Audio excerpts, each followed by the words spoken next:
لا حول ولا قوة إلا بالله العلي العظيم. حسبنا الله ونعم الوكيل، نعم المولى ونعم النصير. أعوذ بالله من الشيطان الرجيم. بسم الله الرحمن الرحيم. الحمد لله الذي لا يبلغ مدحته القائلون ولا يحصي نعماءه العادون ولا يؤدي حقه المجتهدون. ثم الصلاة والسلام والتحية والإكرام على سيد الأنبياء والمرسلين سيدنا ومولانا أبي القاسم محمد.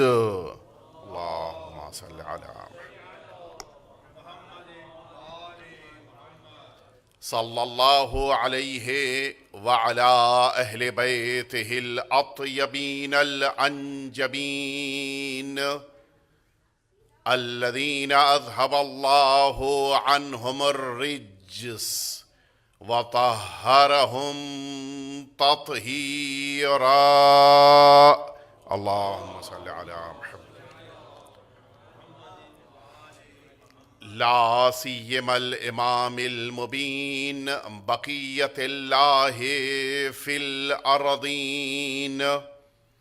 أرواحنا وأرواح العالمين لتراب مقدمه الفداء، واللعنة الدائمة الباقية على أعدائهم أجمعين. أما بعد، فقد قال الله الحكيم في كتابه المبين: والفجر وليال عشر.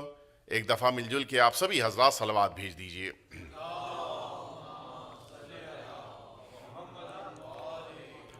اذان محترم، سورہ فجر کی یہ ابتدائی 2 آیتیں آپ کی سماعتوں کے حوالے کیا.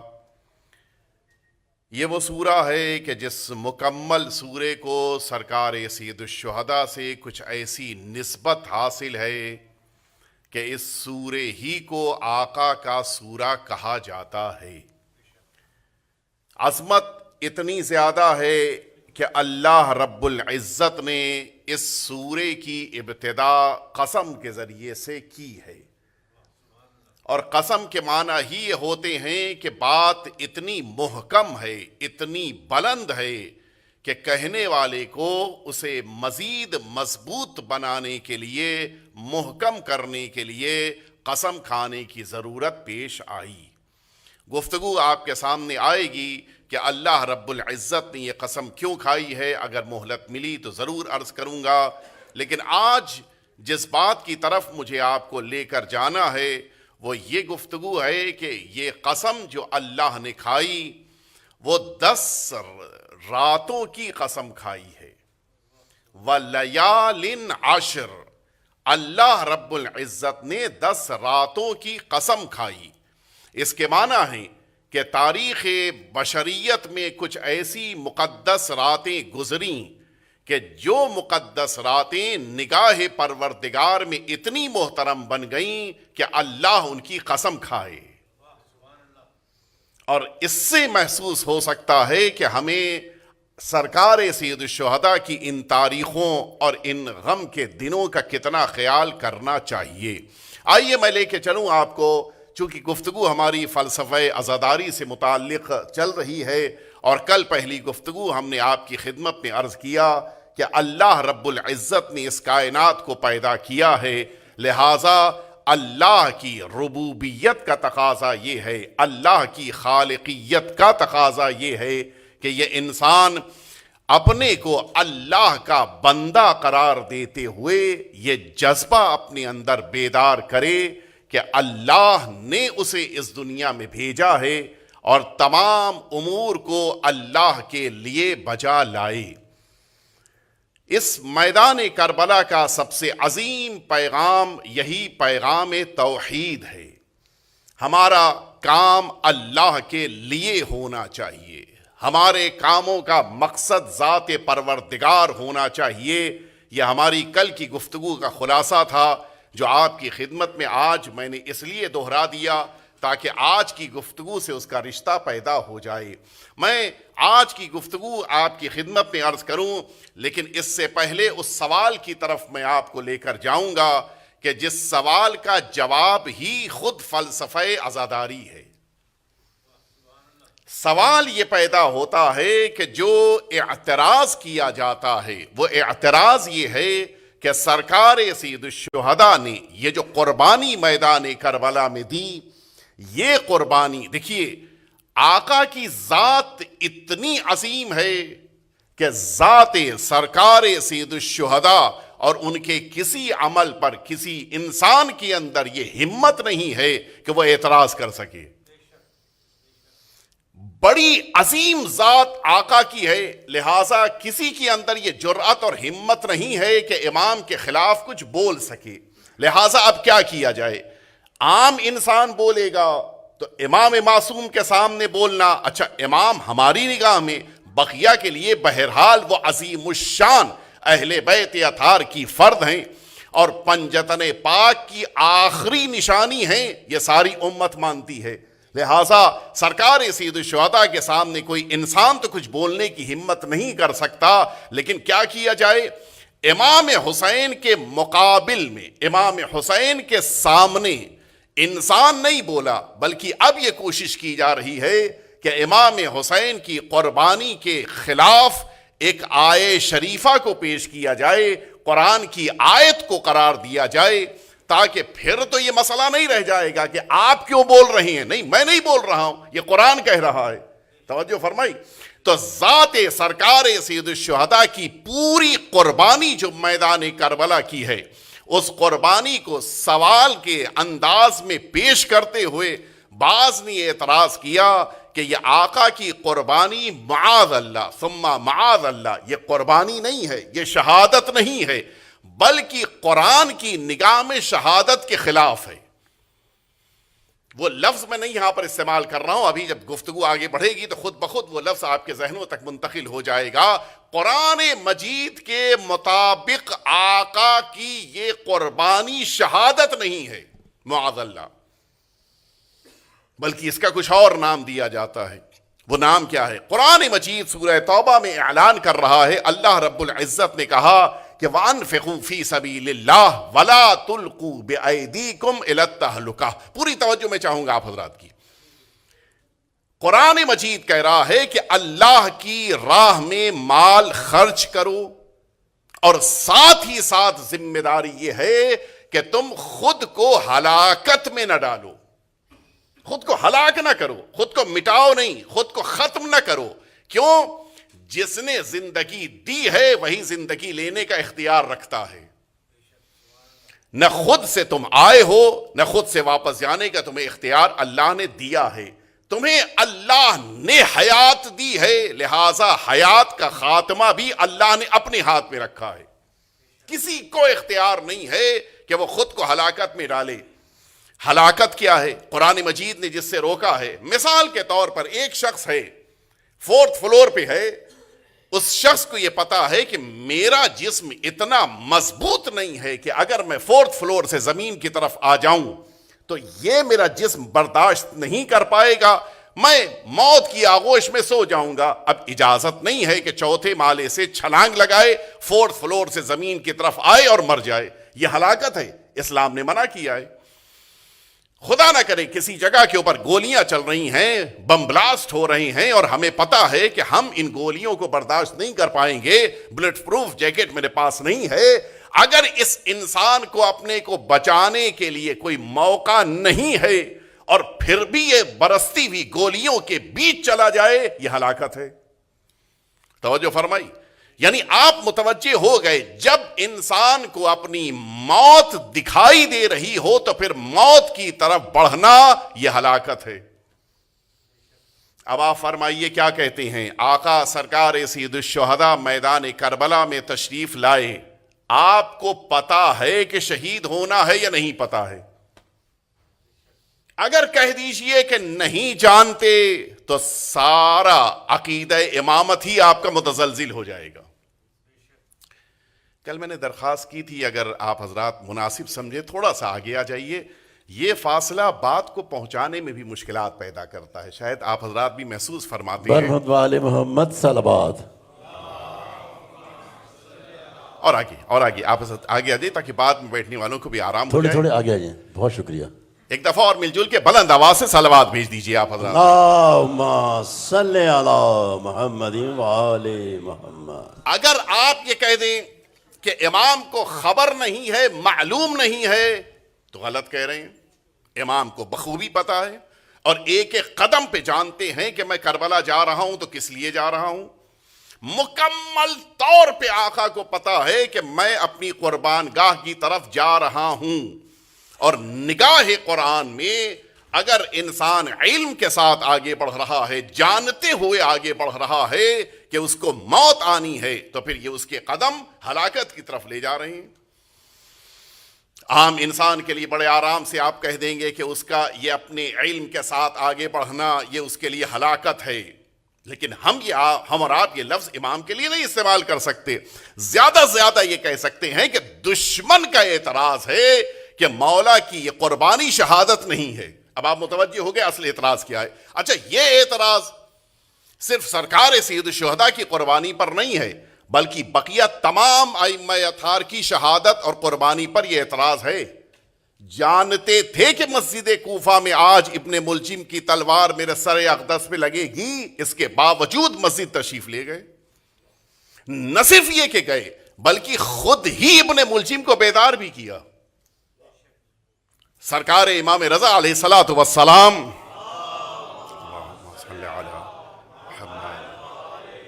جس موقع کے اوپر اسی خراسان میں آپ موجود ہیں، آپ کو پتا ہے، آپ نے اپنے خادم ابا سل سے یہ بات کہی کہ آج میری زندگی کا آخری دن ہے۔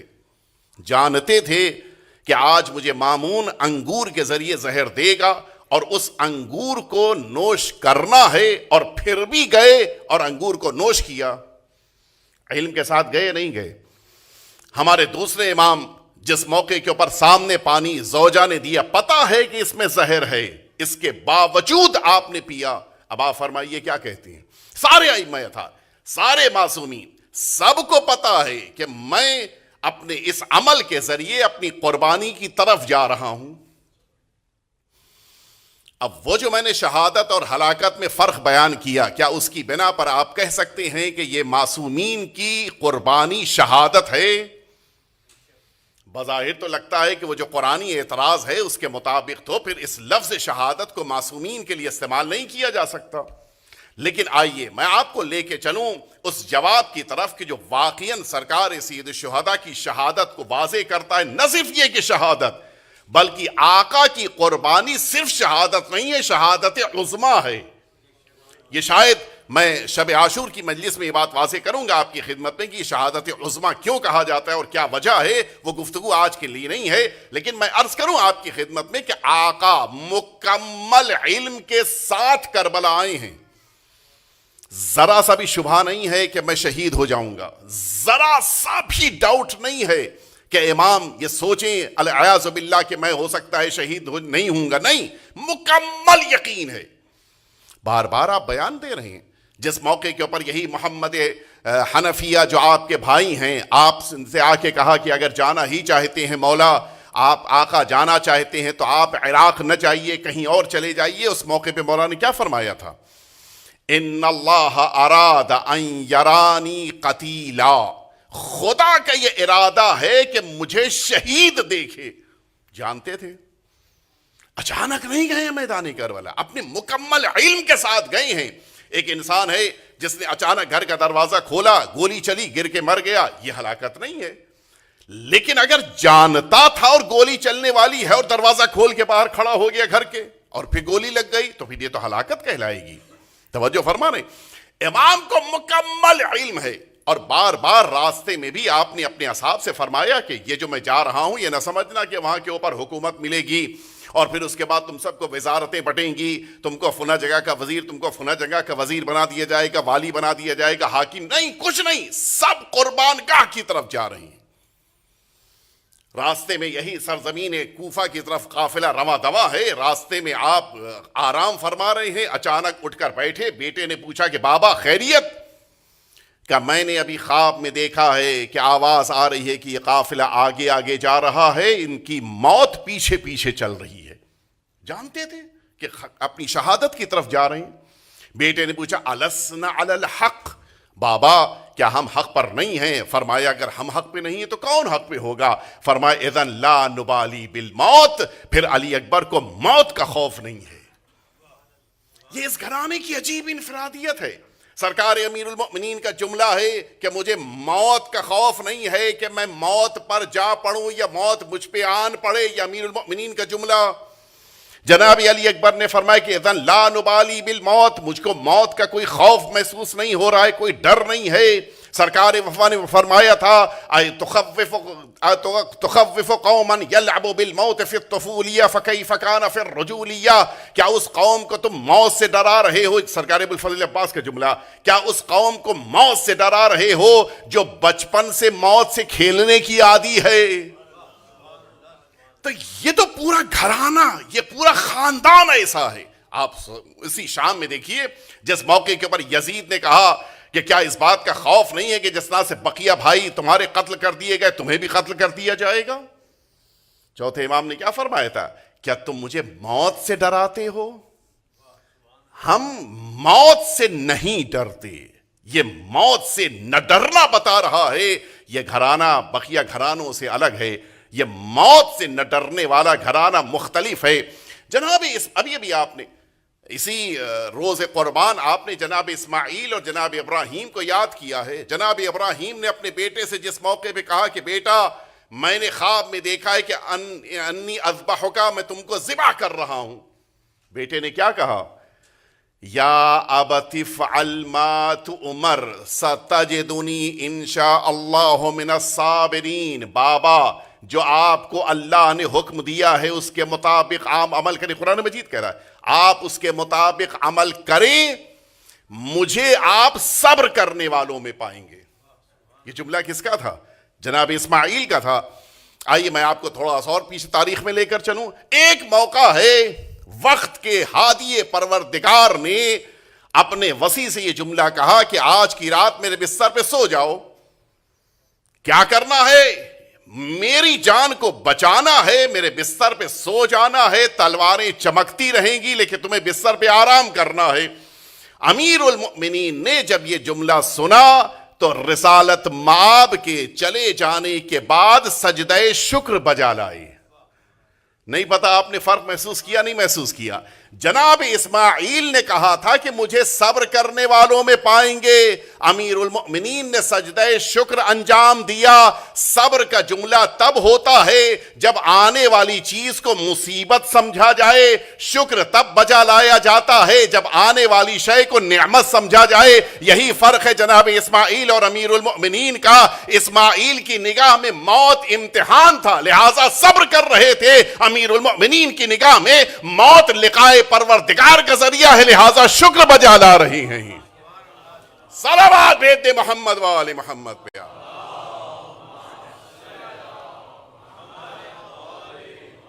یہ گھرانہ یہ اہل بیت اطہار موت سے نہیں ڈرتے.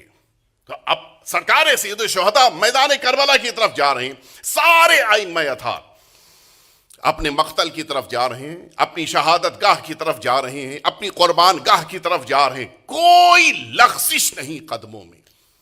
لیکن کیا کیا جائے؟ علم کے ساتھ جانتے ہوئے اگر آگے بڑھ رہے ہیں تو پھر قرآن کی نگاہ میں معاذ اللہ یہ شہادت نہیں ہے. اب اس کا کیا جواب دیا جائے؟ آئیے میں آپ کو جواب کی طرف لے کر چلوں. جو ہمارے برادران ابھی ہم سے جڑے ہیں ان سے پھر میں عرض کر دوں کہ ہماری گفتگو اس بات پر شروع ہوئی ہے کہ سرکار سید الشہداء کی یہ قربانی اگر جانتے ہوئے ہے تو پھر اس کو شہادت نہیں کہا جائے گا، اس لیے کہ قرآن مجید نے جانتے ہوئے آگے بڑھنے والے انسان کو جو موت کی طرف جا رہا ہے اسے قرآن نے ہلاکت کہا ہے۔ یہ ہمارا سوال تھا جو اعتراض کی شکل میں غیروں کی طرف سے آیا ہے، اسی کا جواب ہمیں تلاش کرنا ہے۔ آئیے میں آپ کو جواب کی طرف لے کر چلوں۔ اللہ رب العزت نے اس کائنات میں جتنے مخلوقات ہیں ان کے طبقات رکھی ہیں، کیٹیگریز رکھی ہیں، ان کے درجات رکھی ہیں۔ سب سے جو نچلے درجے میں ہے وہ یہ پتھر ہیں، جمادات جن کو کہا جاتا ہے۔ میں لفظیں آسان کر کے آپ کے سامنے اس لیے عرض کر رہا ہوں، البتہ یہ بڑی علمی دقیق بحث ہے، لیکن میں بالکل آسان کر کے تاکہ ہمارے اگر بچے اور جوان بھی سمجھنا چاہیں تو اس کو سمجھ لیں۔ دیکھیے توجہ دیجئے گا، یہ جمادات، یہ جو زمین سے متعلق چیزیں ہیں کہ جن کے اندر یہ پتھر ہے، جس میں پانی بھی شامل ہے، یہ ساری چیزیں جمادات میں ہیں۔ جمود پایا جاتا ہے، ٹھہراؤ ہے ان کے اندر۔ آپ ایک پتھر لے کے آئیے اپنے گھر میں رکھ لیجئے، 10 سال رکھا رہے گا، وزن کیجئے، جتنا 10 سال پہلے تھا وہ آج بھی اتنا ہی وزن ہے۔ آپ کے گھروں میں پانی کی ٹنکیاں ہوں گی، یہ پانی کا جو واٹر ٹینک ہے آپ کے گھروں میں، اس میں آپ پانی جتنے لیٹر صبح بھرتے ہیں، اگر نہیں یوز ہوا تو شام تک اتنا ہی رہے گا، بڑھے گا نہیں، گھٹے گا۔ اگر آپ نے یوز کر لیا تو گھٹ سکتا ہے، بڑھ نہیں سکتا، یہ نیچر ہے اس کا۔ اللہ نے ان کے اندر جمود رکھا ہے، ٹھہراؤ ہے، رکے رہیں گے۔ یہ پہلا، سب سے پہلا مخلوقات کا طبقہ ہے۔ اللہ نے ان سے بلند کس کو رکھا؟ اللہ نے ان سے زیادہ بلند رکھا ہے ان مخلوقات کو جن میں نمو پایا جاتا ہے، جن کے اندر ٹھہراؤ نہیں ہے، بڑھنے کی صلاحیت ہے۔ جیسے درخت بڑھتا ہے، آپ ایک چھوٹا سا دانہ زمین کے حوالے کر دیے، زمین کی گہرائی میں اس کو دفن کر دیجئے، کچھ دنوں کے بعد چھوٹا سا پودا نکلا، وہ اور بڑھنے لگا، کچھ دنوں بعد اور بڑھا، کچھ دنوں بعد تناور درخت بن گیا، اور اب جو وہ ایک بیج آپ نے دیا تھا بڑی امانت داری کے ساتھ اس درخت نے ہزاروں بیج آپ کو دے دیے۔ عجیب انفرادیت ہے اللہ کی، کوئی اس کی مثال لا کر دنیا میں نہیں پیش کر سکتا، یہ صرف قدرت پروردگار ہے۔ ہزاروں درخت آپ کے سامنے موجود ہیں، وہ چھوٹے سے ننھے سے وجود نے اتنا بڑا درخت دے دیا۔ یہ نمو پایا جاتا ہے، ان کے اندر بڑھنے کا جذبہ ہے، یہ دوسرا طبقہ ہے۔ اس کے بعد تیسرا طبقہ ان حیوانات کا ہے، اینیملز کا ہے، جانوروں کا ہے۔ ان کے اندر کیا خاصیت ہے؟ یہ نہ صرف یہ کہ بڑھتے ہیں بلکہ ان کے اندر ایک اللہ نے خاص شے رکھی ہے کہ جس کی بنا پر یہ سانس بھی لیتے ہیں، جس کی بنا پر یہ زندگی گزارتے ہیں، اور پھر ان کا ایک خاص رشتہ ان جمادات سے بھی ہے، ان کا ایک خاص رشتہ ان نباتات سے بھی ہے کہ جو نمو کرتے ہیں، ٹریز وغیرہ۔ اسی طرح سے ان کا ایک خاص رشتہ انسانوں سے بھی ہے۔ یہ تیسرا طبقہ ہو گیا۔ اس کے بعد چوتھا طبقہ ہے، اللہ نے جو رکھا ہے وہ ان انسانوں کو رکھا ہے۔ انسان سب سے افضل ہے، انسان جمادات سے بھی افضل، پتھروں سے افضل، انسان درختوں سے بھی افضل، انسان جانوروں سے بھی افضل۔ اور اسی لیے انسان کو اجازت نہیں ہے کہ کسی پتھر کے سامنے جھک جائے۔ تمہیں ہم نے ان پتھروں سے بلند بنایا ہے، پتھروں کو تمہارے سامنے جھکنا ہے، تمہیں پتھر کے سامنے نہیں جھکنا ہے۔ تمہیں درختوں سے ہم نے بلند بنایا ہے، درختوں کے لیے تمہیں جان نہیں دینی ہے، درختوں کو تمہارے لیے قربانی دینی ہے۔ ان جانوروں سے تمہیں بلند بنایا ہے، تمہیں عظمت دی ہے، ان جانوروں کے لیے تمہیں خون نہیں بہانا ہے، ان جانوروں کا خون تمہارے لیے بہایا جانا ہے۔ توجہ فرمائی آپ نے؟ بس یہیں سے تھوڑی سی آپ توجہ دے لیں، میں نتیجے تک آپ کو لے کے آ گیا۔ لیکن ایک انفرادیت ہے، وہ انفرادیت کیا ہے؟ یہی جمادات کا کچھ حصہ ملتا ہے، جمادات یعنی یہ پتھر، یہ پانی، ان کا کچھ حصہ ملے گا تو یہ ٹریز اوپر آئیں گے۔ مٹی جب تک نہ ملے کوئی درخت نہیں بنے گا، پانی نہ ملے تو یہ درخت نہیں بنے گا۔ ٹھیک اسی طرح سے یہ حیوانات، یہ جانور، جب تک انہیں درختوں کی پتیاں نہ ملیں تب تک یہ حیوان نہیں بنے گا۔ اور اسی طرح سے یہ انسان بھی ہے کہ جب تک اس کو درختوں سے کچھ نہ ملے، جب تک جانوروں سے کچھ نہ ملے، تب تک یہ انسان رشد نہیں کرے گا۔ اس گفتگو میں مجھے نہیں جانا، یہ تفصیلی بحث ہے، لیکن آئیے اب میں نتیجے تک آپ کو لے کے آ گیا۔ دیکھیے، دو لفظیں آپ استعمال کرتے ہیں، یوزفل اور یوز لیس، مفید اور اس کے مقابل میں ایک لفظ استعمال کرتے ہیں ضائع ہو جانا، جس کو آپ کہتے ہیں بینیفیشیل، کہ جس کو آپ یوں کہہ لیجئے کہ یا وہ مفید ہے یا پھر وہ ضائع ہو گیا۔ یہ لفظ کہاں پر استعمال کرتے ہیں آپ؟ ابھی اسی قربانی کے لیے آپ جانور کو جب خرید کے لے کے آئے تھے اپنے گھر عید قربان میں، تو صرف آپ جانور نہیں لائے تھے بلکہ ساتھ میں کچھ پتیاں بھی لے کے آئے تھے۔ یہ ہوا نہیں ہوا؟ اور جس موقع کے اوپر روز قربان آپ نے بکرا قربان کر دیا، آپ نے دیکھا کہ کچھ پتیاں رہ گئیں جن کو اس بکرے نے نہیں کھایا، آپ کیا کہیں گے؟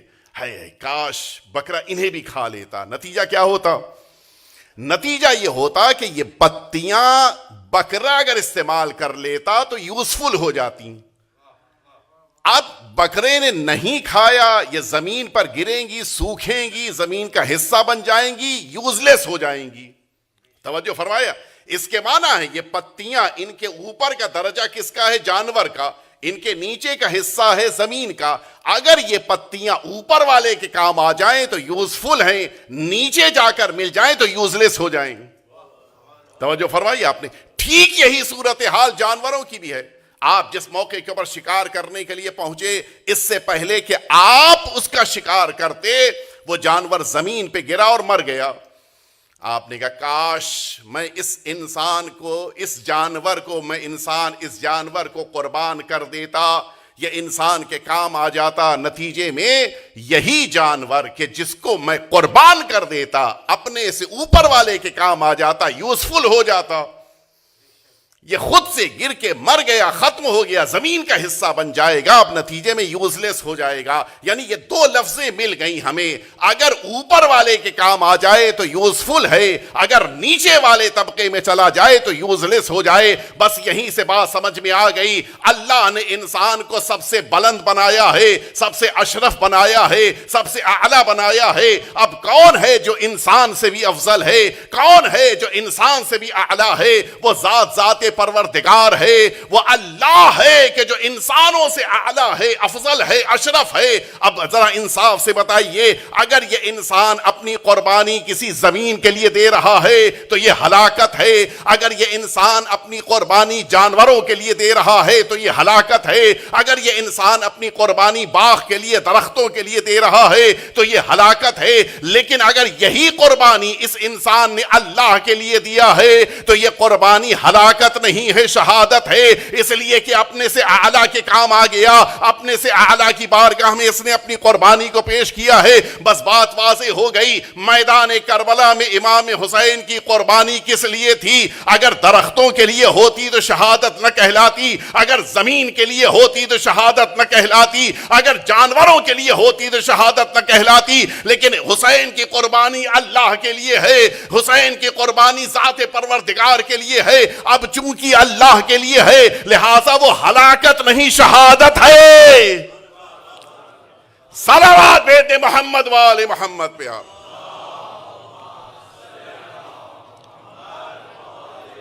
کچھ توجہ فرمائی، اگر اپنے سے اعلیٰ کے لیے قربان کر دیا جائے تو پھر یہ شہادت کہلاتی ہے۔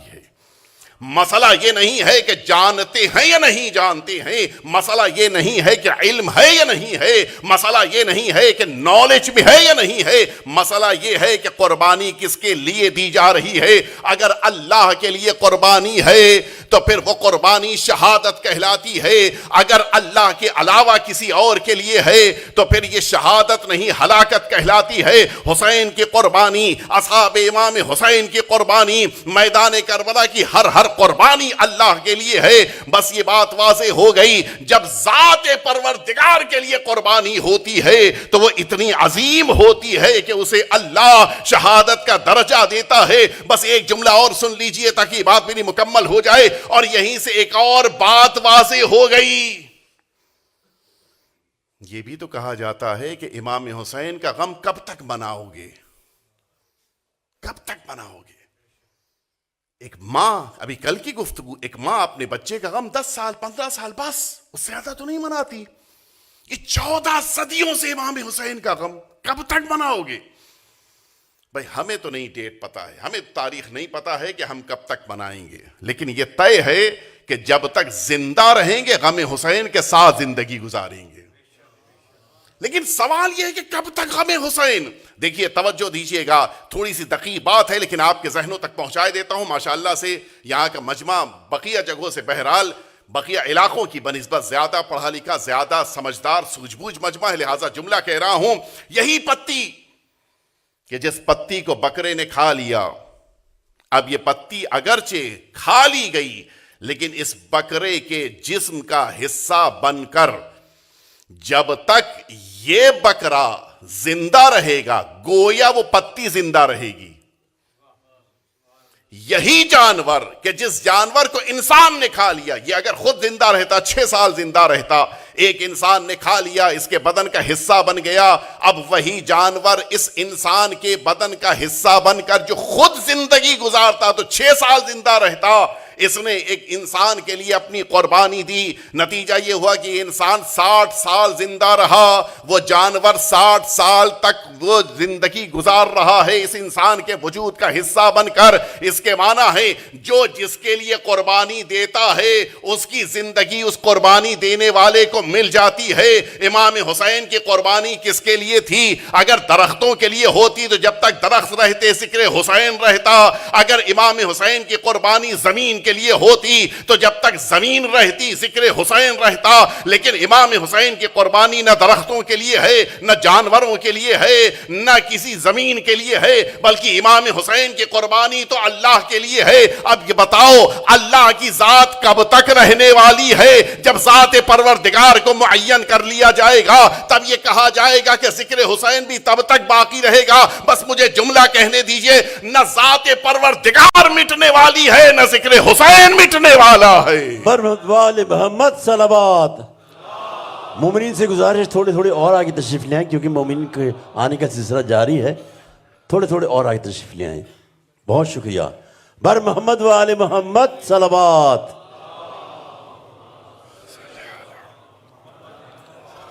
تھوڑا تھوڑا آپ حضرت اور آگے آ جائیے. بار دیگر صلوات. اللہم صلی علی محمد وآل محمد. نہیں یہ صلوات نہیں، اگر واقعاً صلوات بھیجنی ہے تو بلند آواز سے صلوات بھیجیے.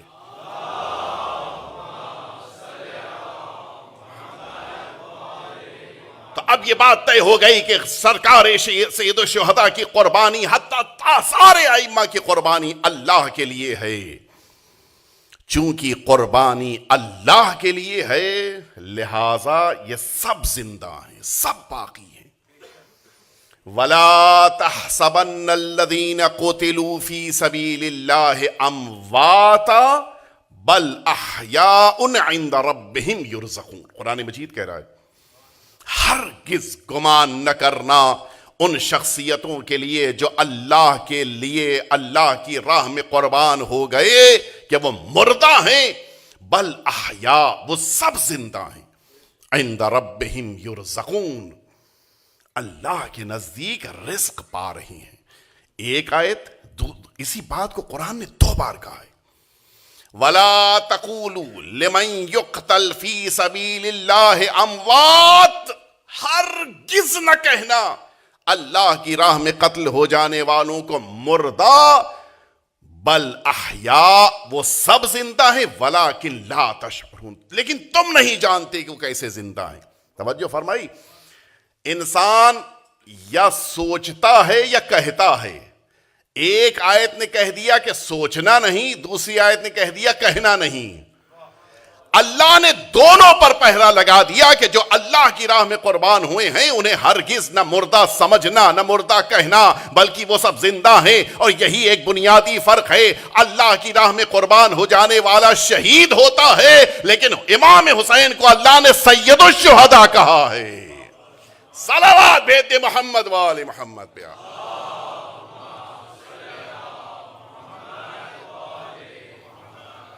سرکار سید الشہداء کی قربانی آج تک اسی لیے باقی ہے ذکر حسین اسی لیے باقی ہے. فلسفہ عزاداری کا تقاضا یہی ہے, ہم سے مطالبہ یہی ہے کہ تمہیں اللہ کے لیے خود کو قربان کرنا ہے, کسی چیز کے لیے نہیں, صرف اللہ کے لیے. اور اسی لیے جب کسی کی خبر انتقال ہم تک پہنچتی ہے تو ہم کیا جملہ کہتے ہیں؟ انا للہ و انا الیہ راجعون. اسی لیے جملہ کہتے ہیں اللہ کے لیے ہیں. دیکھیے انا الیہ راجعون صرف کہہ دینا کافی ہوتا, لیکن نہیں, انا للہ, ہم سب اللہ کے لیے ہیں.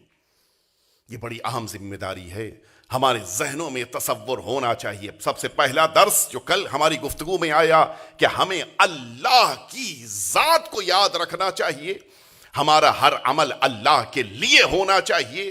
اور دوسرا, آج کی ذمہ داری ہماری ہے کہ ہم اپنے کو اللہ کی بارگاہ میں اس طرح سے حاضر کریں کہ ہمارا اس دنیا سے جانا اللہ کے لیے ہو.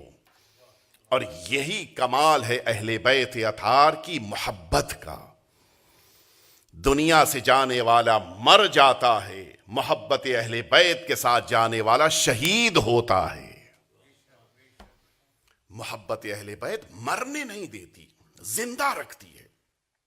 یہاں آپ کے درمیان ہو سکتا ہے کہ بقیہ دنوں میں ہو, لیکن محرم میں طریقہ کار نہیں ہے, دستور نہیں ہے. اچھا ہے, بہت سارے علاقوں میں طریقہ کار ہوتا ہے. اسی محرم کی مجلسوں میں مومنین کے نام لیے جاتے ہیں, ان کے لیے ایصال ثواب کر دیجئے. کیوں ایصال ثواب ہوا؟ اس لیے کہ ہم جانتے ہیں کہ جو محبت حسین کے ساتھ گیا, انتقال 10 سال پہلے ہوا ہے, آج بھی زندہ ہے. ایصال ثواب یہی تو معنی ہے. بیلنس بڑھایا جاتا ہے اکاؤنٹ میں تب جب انسان زندہ ہوتا ہے. کسی بھی بینک میں بیلنس بڑھا نہیں سکتے آپ اگر انسان انتقال کر گیا ہے. لیکن عجیب ہے, دنیا کے سارے مکتب فکر میں دنیا سے چلے جانے والے کے لیے ایصال ثواب کا تصور نہیں ہے, صرف ہے تو اس قوم کے وہاں. کیوں؟ بقیہ مردہ مانتے ہیں, ہم اپنے جانے والے کو شہید مانتے ہیں. اور کبھی صلوات کا بیلنس پڑھ رہا ہے, کبھی نمازوں کا بیلنس پڑھ رہا ہے, کبھی قرآن کا بیلنس پڑھ رہا ہے, کبھی مجلسوں کا بیلنس پڑھ رہا ہے. یہ بیلنس کا بڑھایا جانا بتا رہا ہے بقیہ مردہ مانتے ہوں تو مانتے ہوں, لیکن ہم اپنے دنیا سے جانے والے کو محبت اہل بیت کی بنا پر زندہ مانتے ہیں, اور وہ اللہ کے نزدیک زندگی کے ساتھ رہ رہا ہے. بس میں نے اپنی بات کو مکمل کر دیا, وقت میرا تقریباً پورا ہو رہا ہے. آپ سنیں, حقیقتاً ہمارا کام اللہ کے لیے ہونا چاہیے. فرش عزا پہ آئے ہیں, امام حسین کے لیے آئیے, ماتم کیجئے امام حسین کے لیے, گریہ کیجئے اس دکھیاری ماں کے لیے کہ جو رومال لے کے آ جاتی ہے. بغل میں بیٹھا ہوا انسان کچھ نہیں دے سکتا, وہ دیکھے گا بھی تو کیا دے گا ہمیں, کچھ نہیں دے سکتا.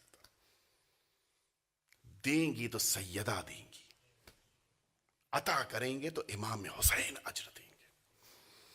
حاج سید علی اکبر, آپ نے ان کا نام سنا ہوگا, ان کو حاج کوثری کے نام سے شہرت ملی. بڑے اچھے خطیب تھے, بڑے اچھے مسائل پڑھنے والے, بڑا لہجہ بہت شیریں تھا ان کا. شاید وہ بزرگان کے جنہوں نے ایران ابتدائی انقلاب میں دیکھا ہو, ان کے ویڈیوز بھی موجود ہیں. کافی اچھے اسپیکر تھے, اچھی امام بارگاہوں میں ان کی تقریریں, بہت تقریر نہیں مصائب کے عنوان سے بڑی مشہور, بڑی شہرت رکھتی تھیں. حاج کوثری, اچھا ظاہر ہے کہ انسان جتنا بڑا خطیب ہوتا ہے اتنی زیادہ مصروفیت بھی ہوتی ہے اس کی. حاج کوثری سے کچھ بچوں نے آ کر کہا کہ آپ کو ہمارے یہاں مجلس پڑھنی ہے. کہا ٹھیک ہے بچوں, تم کہتے ہو مجلس پڑھ دیں گے. کب پڑھنی ہے؟ کہ عصر عاشور میں. حاج کوثری کا کیا جواب ہونا چاہیے تھا؟ مشہور خطیب تھے وہاں کے. کہ بچوں دیکھو, جب بھی کہو مجلس پڑھ دیں گے, عاشور کا نام نہ لینا, اس لیے کہ صبح سے لے کے دوپہر, دوپہر سے لے کے عصر, عصر سے لے کے رات, رات سے لے کے شام غریبہ کی مجلس, کتنی مجلسیں مجھے پڑھنی, بالکل وقت نہیں ہے. بچوں نے کہا کہ مجلس تو آپ ہی کو پڑھنی ہے اور آپ کو عاشور ہی کے دن پڑھنی ہے. اچھا, بچوں کا انداز اتنا زیادہ محبت والا تھا کہ حاج کوثری انکار نہیں کر پائے. کہا ٹھیک ہے بچوں, تم تیاری کر لینا وقت، اور میں اپنے وقت کے حساب سے 2 مجلسوں کے بیچ میں جیسی مہلت ملے گی آ جاؤں گا. اپنا پتہ مجھے بتا دو کہاں مجھے آنا ہے. حاج کوثری عاشور کے دن ظاہر ہے کہ بڑے مصروف تھے اس دن، صبح سے لے کے عصر سے رات تک. درمیان میں 2 مجلسوں کے بیچ کچھ مہلت ملی اور یہ گئے ان بچوں کی مجلس پڑھنے کے لیے. اچھا بچے تو سادہ مزاج، سب کچھ تیاری کر لی، فرش لگا دیا ہے، ٹیبل لگ چکی ہے، اس کے اوپر کھانے کا انتظام کیا تھا ان بچوں نے اپنے حساب سے، سب کچھ ہو گیا تھا. عصر کا وقت قریب آ رہا تھا. حاج کوثری جب پہنچے تو ان بچوں سے کہا کہ بچوں بتاؤ ممبر کہاں ہے. بچے بھول گئے تھے کہ ممبر بھی رکھنا ہے، اتنی سادگی بچوں کے اندر. اسی لیے ان مجلسوں میں بچوں کو لے کے ضرور آیا کیجیے، اس لیے کہ ان کا خلوص شہزادی کو زیادہ پسند ہے. بچوں ممبر کہاں ہے؟ اچھا اب کسی بچے، چھوٹے چھوٹے بچے، کسی کو سمجھ میں نہیں آ رہا ہے کہ کیا کریں. ایک بچے نے کہا کہ حاجی آقا کیوں اتنی فکر کر رہے ہیں، یہ وہ گھر گر گیا ہے، اس کی دیوار جو نچلی تھی وہ ابھی ویسے ہی رہ گئی ہے، اسی پہ بیٹھ کے مجلس پڑھ دیجیے. اتنی سادگی کا ٹھیک ہے پڑھ دیتا ہوں. اسی ٹوٹی ہوئی دیوار پر بیٹھے حاج کوثری نے جناب علی اصغر کے مصائب پڑھے بچوں کی مناسبت سے. سب نے گریہ کیا. اترنا ہی چاہ رہے تھے کہ ایک بچے نے دوڑ کے آ کے کہا کہ حاجی آقا ابھی نہ جائیے، ہم نے تبرک کا بھی انتظام کیا ہے. کہ لے آؤ. گیا بچہ، اس نے جو چائے کا انتظام کیا تھا وہ چائے لے کے آیا حاج کوثری کے پاس کہ یہ چائے ہماری طرف سے آپ پی لیجئے. حاج کوثری نے دیکھا وہ چائے ٹھنڈی تھی. نہیں پتا آپ حضرات جو جن کا مشغلہ بولنا یا جن کا تقریر کرنا ہے وہ بہتر جانتے ہیں کہ میٹھی چیز اگر گرم نہ ہو تو گلے کو نقصان پہنچاتی ہے. یہ خاص ایک سسٹم ہے ہمارے گلے کا کہ اگر ٹھنڈی ہو میٹھی چیز تو نقصان کرتی ہے گلے کو. خاص طور سے اگر آپ نے گلے کا استعمال کیا فوراً پی رہے ہیں آپ تو گرم پینا چاہیے. حاج کوثری نے دیکھا کہ چائے ٹھنڈی ہے، پئیں گے تو بقیہ مجلسوں کا کیا ہوگا، نہیں پئیں گے تو ان بچوں کا دل ٹوٹے گا. انہوں نے اپنے ہونٹ کے قریب اس گلاس کو جو چائے کا تھا چھوٹا سا کپ ٹائپ سے، اس کو اپنے ہونٹ کے قریب قرار دیا اور پھر جیسے ہی بچوں کی نظر چوکی انہوں نے اس کپ کو اسی دیوار کے پیچھے چھپا کے نیچے رکھ دیا تاکہ بچے سمجھ نہ پائیں کہ میں نے چائے نہیں پی ہے. اترے، اٹھے، بچوں سے خدا حافظ کہا، چلے گئے. اگلی مجلس میں گئے، اس کے بعد کی مجلس میں گئے، اس کے بعد کی مجلس، یہاں تک کہ شام غریمہ کا وقت آیا وہ مجلس پڑھی اور پھر اس کے 2-3 شام غریمہ پڑھنی تھی. ساری مجلسیں نپٹا لینے کے بعد جب مکمل تھک گئے اور گھر واپس آئے بستر پر لیٹتے ہی سو گئے. حاج کوثری نے عجیب خواب دیکھا. سید علی اکبر ایک کوثری بڑے مشہور انسان تھے. انہوں نے خواب دیکھا کہ خود سید عالمیان تشریف لائی ہیں. حاج کوثری تھک گئے. یہ جی میں تھک گیا، آج بڑی مجلسیں پڑھیں. کہ تم نے مجلسیں تو بہت پڑھیں لیکن میں نے صرف ایک مجلس قبول کی ہے. کون سی شہزادی؟ کہ وہ مجلس جو تم نے بچوں کے لیے پڑھی تھی، اس مجلس کو میں نے قبول کیا اس لیے کہ اس مجلس میں تم نے خلوص کے ساتھ مصائب پڑھے تھے. یہ ہم سب کے لیے درس ہے، پڑھنے والے کے لیے بھی، سننے والے کے لیے بھی، ماتم پڑھنے والے کے لیے بھی، سینہ زنی کرنے، سب کے لیے. ہمارا ہر عمل اللہ کے لیے، اہل بیت اطہار کے لیے ہونا چاہیے. اس کے بعد جملہ سنیں گے. کوثری، سید علی اکبر کوثری، تم نے وہ چائے نہیں پی جو تبرک کے لیے بچہ لے کے آیا تھا؟ کہ شہزادی آپ تو جانتی ہیں کہ وہ چائے ٹھنڈی تھی. سنیں گے آپ جواب.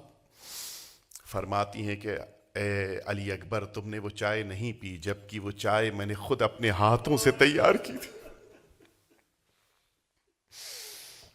نہ جانے کس تبرک کو سیدہ نے اپنے ہاتھ سے تیار کیا ہو، نہ جانے کس مرکز کی، کس امام بارگاہ کی مجلس کو سیدہ قبول کر لی، نہ جانے کس کا نوحہ جناب سیدہ کی بارگاہ میں مقبول ہو جائے.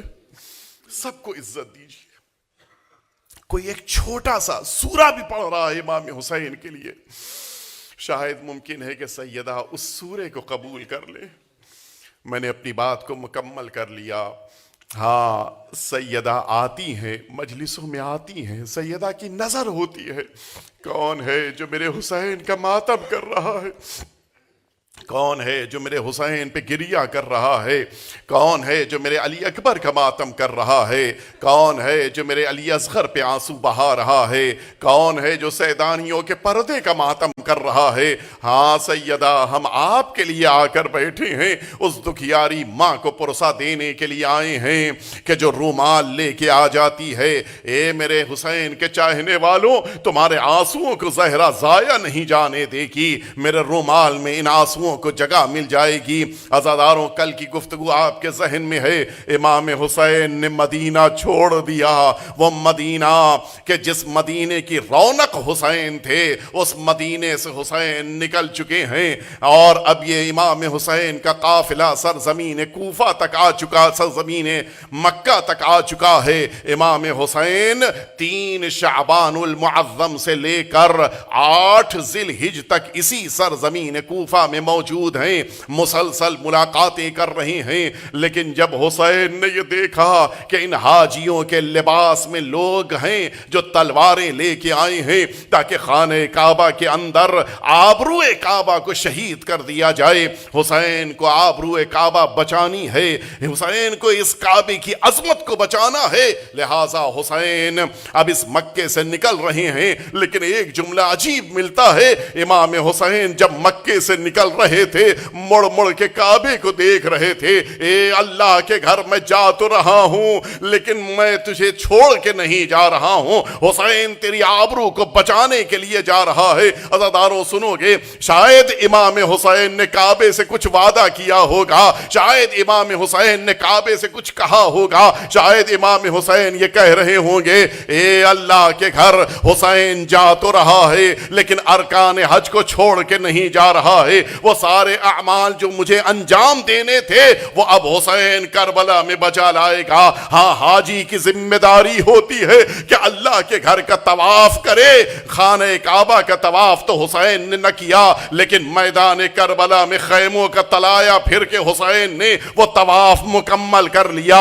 ہاں یہی تو ذمہ داری ہوتی ہے کہ ہر حاجی جس موقع کے اوپر طواف کر لے وہ آئے صفا اور مروہ کے درمیان یہ 7 دفعہ آگے جائے، جس کو سعی کہا جاتا ہے۔ حسین نے کربلا میں سعی کو مکمل کیا، کبھی میدان کربلا میں جا رہے ہیں، کبھی خیمے میں واپس آ رہے ہیں، آواز دے رہے ہیں اے اللہ کے گھر میں نے اپنی سعی کو مکمل کر لیا ہے۔ ہاں حاجی کی یہی تو ذمہ داری ہے، میدان منا میں قربانی کو پیش کرتا ہے۔ شاید حسین نے آواز دیا ہو اے اللہ کے گھر حاجی ایک قربانی پیش کرتا ہے، میں نے میدان کربلا میں اصغر کی قربانی بھی دی ہے، میں نے اکبر کی قربانی بھی دی ہے، میں نے اپنے اون کی قربانی دی ہے، میں نے اپنے محمد کی قربانی دی ہے، میں نے اپنے قاسم کی قربانی دی ہے، میں نے 18 بنی ہاشم کی قربانی دی ہے، میں نے 72 شہداء کی قربانی دی ہے۔ ہاں یہی تو ذمہ داری ہوتی ہے کہ حاجی جس موقع کے اوپر میدان میں آ چکا ہو وہ حج کرنے کے درمیان اپنی قربانی کو پیش کرنے کے بعد اپنا احرام اتارتا ہے۔ حسین نے میدان کربلا میں بھی اپنا احرام تبدیل کیا ہے۔ اے فضا وہ لباس لے کے آؤ جس لباس کو میری ماں نے تیار کیا تھا لیکن دیکھو زینب کی نظر نہ پڑنے پائے۔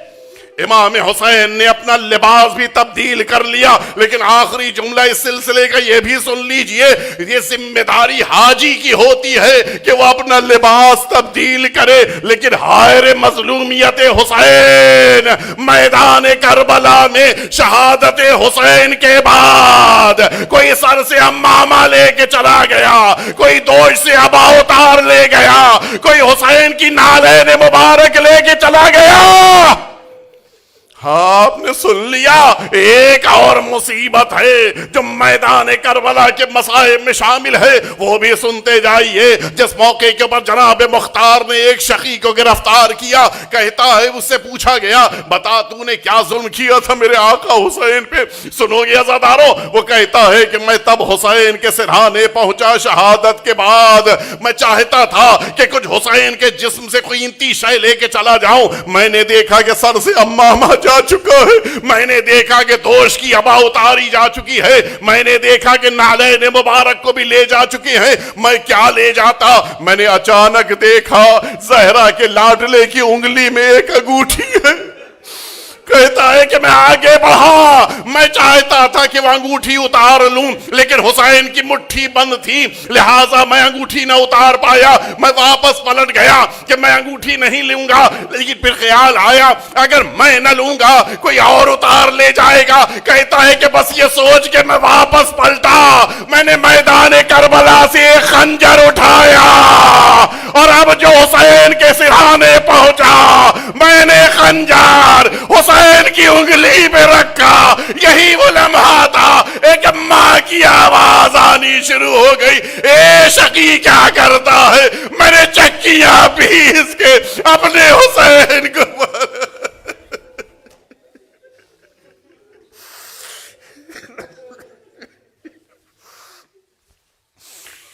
الا لعنت اللہ علی القوم الظالمین وَسَيَعْلَمُ الَّذِينَ ظَلَمُوا أَيَّ مُنْقَلَبٍ يَنْقَلِبُونَ إِلَٰهِي بِحَقِّ الزَّهْرَةِ وَأَبِيهَا وَبَعْلِهَا وَبَنِيهَا وَالسِّرِّ الْمُسْتَوْدَعِ فِيهَا أَن تُصَلِّيَ عَلَى مُحَمَّدٍ وَآلِ مُحَمَّدٍ۔ پروردگار ہم سبھی کے آقا اور مولا کے ظہور میں تعجیل فرما، پروردگار ہم سبھی کو حضرت کے رکاب میں شہادت نصیب فرما، پروردگار ہم سبھی سے ہماری عزاداری کو قبول فرما۔ ربنا تقبل منا انک انت السمیع العلیم۔ ماتم حسین۔